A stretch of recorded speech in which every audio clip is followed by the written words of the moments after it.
es curioso que los países que están más golpeados a nivel económico, bueno, ponemos el ejemplo de nuestro país, Venezuela. David y yo somos de Venezuela.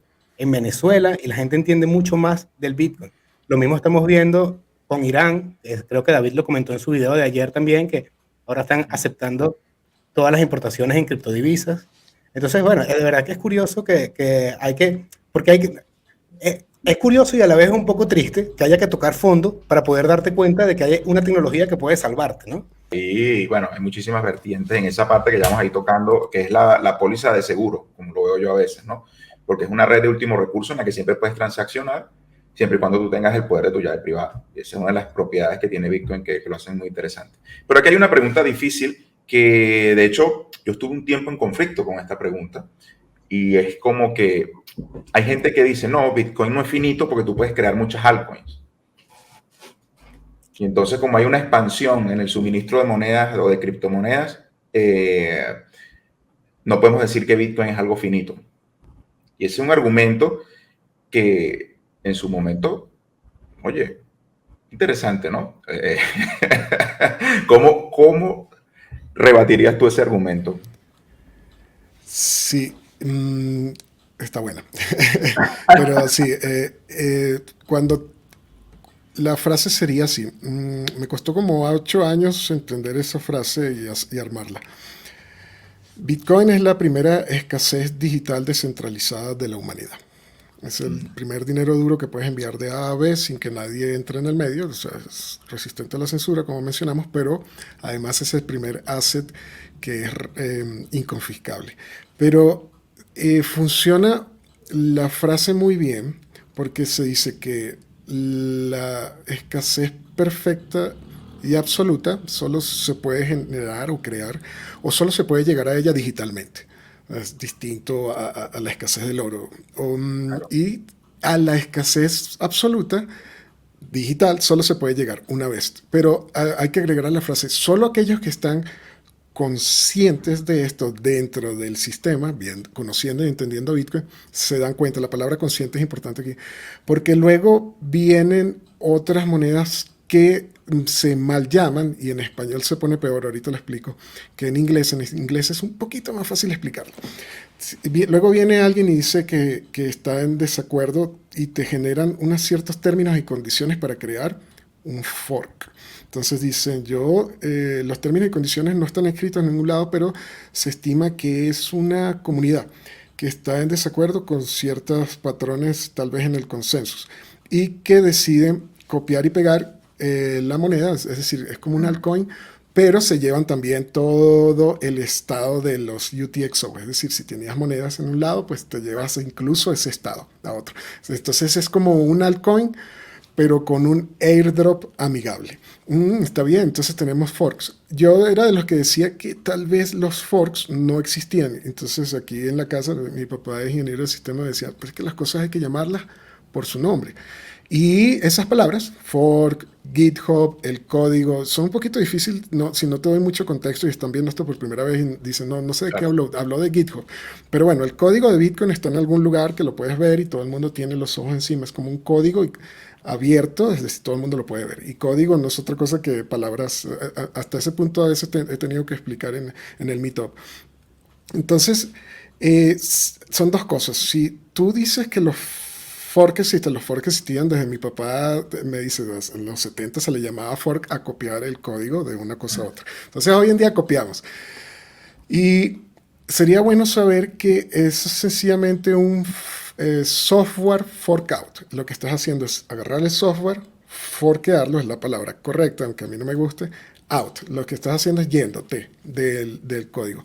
Y si dijéramos que, como no hay nada escrito, que uno de los requisitos son que hay una comunidad que no está de acuerdo en cómo se lleva Bitcoin, entonces bajo los mismos términos y condiciones deberíamos poner a una pequeña comunidad que quiso estar en desacuerdo y poner que el logo era una pizza. Entonces yo pondría que Bitcoin Pizza, bajo esos términos y condiciones explicados, tiene la misma o pesa igual que Bitcoin Cash o Bitcoin Satoshi Vision.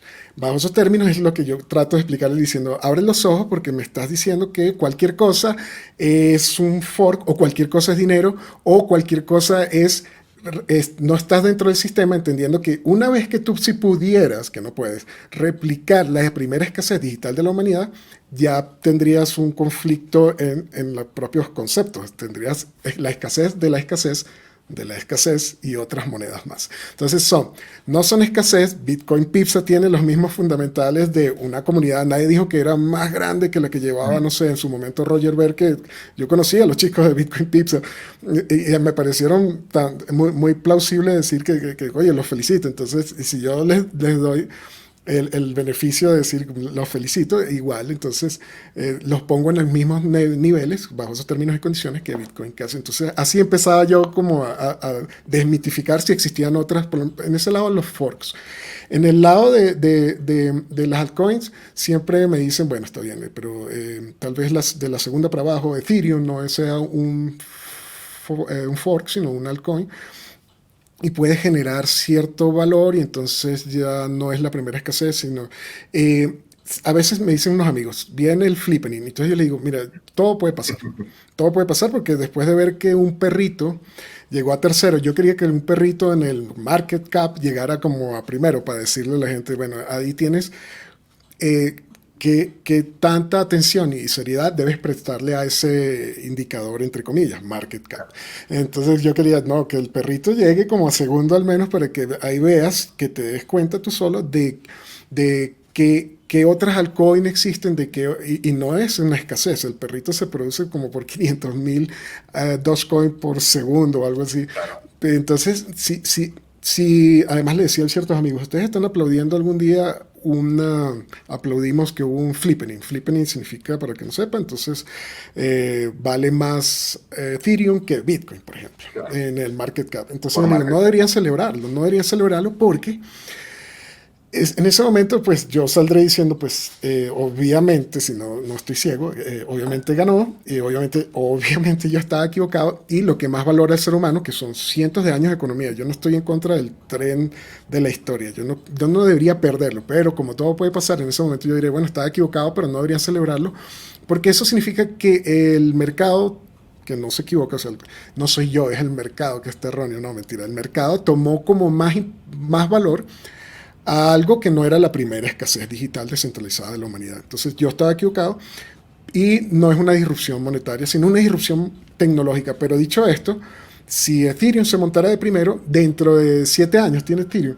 dentro de otros 7, alguien suplantaría, con más tecnología, más rapidez, más barato, más descentralización, o no sé, suplantaría, o sea, estarían celebrando durante 6 o 7 años hasta que el que está de segundo pase a Ethereum, digamos, no sé, cualquier tontería que se me ocurra, Solana, para que la gente se ría, porque es más rápido. Y entonces si la disrupción es tecnológica solamente, pues entonces es muy peligroso, porque ese primer lugar, en este caso, por ejemplo, Ethereum, perderá en algún futuro cuando la tecnología tiende siempre a ser más barata. Aquí tengo un televisor de esos planos, y yo me acuerdo que cuando teníamos el televisor grueso, gigante, eran costosos, y cada vez son más baratos. Si realmente el mercado fuera un poquito más racional, entonces Ethereum, en vez de subir como tecnología que es, debería tender a bajar como tecnología que es, no dinero. Y si yo me equivoco, pues entonces en algún momento pues pasarán otras altcoins, que viene la pregunta a terminar. Bitcoin es varias cosas para terminar. Entonces, Bitcoin es una idea. La idea salió de un tal Satoshi Nakamoto. Dice, hagamos un dinero duro, dark money, que no puedan controlar los gobiernos, ni hacerlo inflacionario, que sea difícil de conseguir con un proof of, una prueba de trabajo. Bitcoin también, entonces, de esa idea es código. Es un programa. Pero hoy es muy fácil de explicarle a los muchachos que es código y programa, como este programa que estamos aquí hablando, o en tu celular. Hoy en día todo es móvil. Me bajé un programa, WhatsApp. Bitcoin es un programa, a la gente le cuesta entender mucho qué es Bitcoin, pero ese dinero, esa idea, ese dark money difícil de inflacionar, que ahora es un programa, es una red. ¿Qué significa una red? Cualquier máquina que se baje dicho programa, y en ese programa están los términos y condiciones, vamos a llamarlo las reglas de consensus. Si todos nos bajamos ese programa, se hablan esas máquinas entre los que están dentro de la red, que siguen las mismas reglas. Entonces, y finalmente Bitcoin es un asset, es la moneda que mantiene fuerte al sistema. Entonces, Bitcoin, la idea y el código te lo puedes llevar. Botón derecho en GitHub, bajo Bitcoin y me lo llevo, ya vimos, hice un fork. Pero lo que no te puedes llevar es la red de Bitcoin. Entonces, si no me puedo llevar la red de Bitcoin porque mi consenso y ahora voy a minar cada 5 minutos y son 44 millones en vez de 21 millones o 42 millones en vez de 20, lo que me estoy llevando es simple código. Entonces, te estás tratando de llevar la primera escasez digital de la humanidad creyendo que con un botón derecho y haciendo Bitcoin Pizza, creyendo que eso tiene algún tipo de sentido y realmente Claro. para llegar a la conclusión no lo tiene.